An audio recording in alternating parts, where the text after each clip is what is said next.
Tyra, new season's already here. I'm sure that kind of sneaks up sometimes, but I mean, what excites you about this group? And it sounds like a lot of new pieces. Yeah, we just had a webinar this morning with a company that does all of our video and charts, and I was like, you know what, it's really happening. Like it's time. We're just talking about like scouting reports and things like that, and I realized too that it's going to be really tough to scout us because we just have so many new kids. We have 13 newcomers, so they've been great. They brought a new energy that we needed. So it was the shot in the arm that I think is going to help us this season. And kind of assembling this roster. I mean, what was your vision, and what were you looking for to kind of build up this roster? Toughness.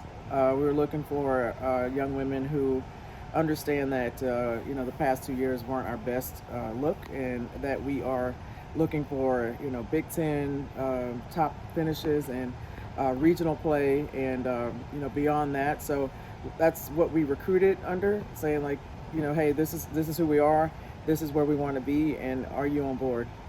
And one of those ads, Carly Ergler, a player who's kind of been around the area for recent years. I mean, what are you expecting from her? I mean, what's it been like to see her kind of join the team? Carly's amazing, and truth be told, we were hoping she'd come last year, so we're so happy to have her now. But she's one of those rare pitcher hitters, and just a great student of the game. I mean, how impactful is that? The two-way player that can impact the game in both ways.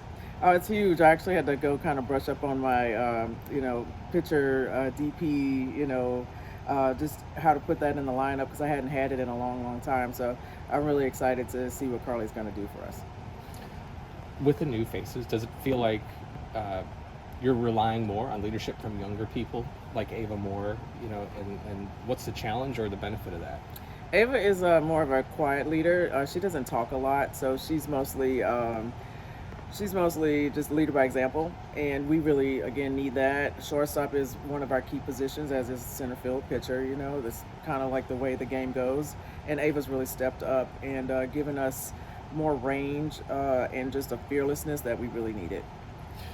And with the way this softball season just starts, and you go with 5 games in the first weekend and do it again and again, is there a sense of, yep, we're ready, we need games now, it just doesn't seem to be an ease into a season kind of thing, right?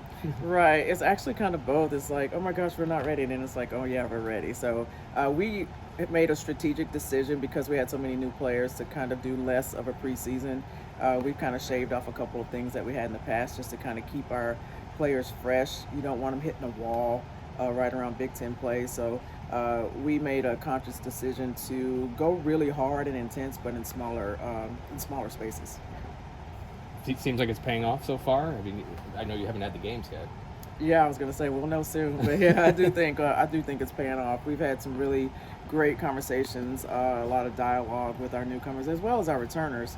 I mean, we have key returners coming too with Paige Berkmeyer, Addison Carroll, Lauren Wiles has been looking really, really good. So we've had some great conversations with our players, and that's kind of what also has filled the space.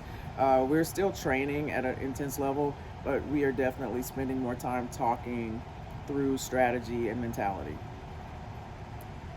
Going good. Thank you, guys. Thank you. Thank you.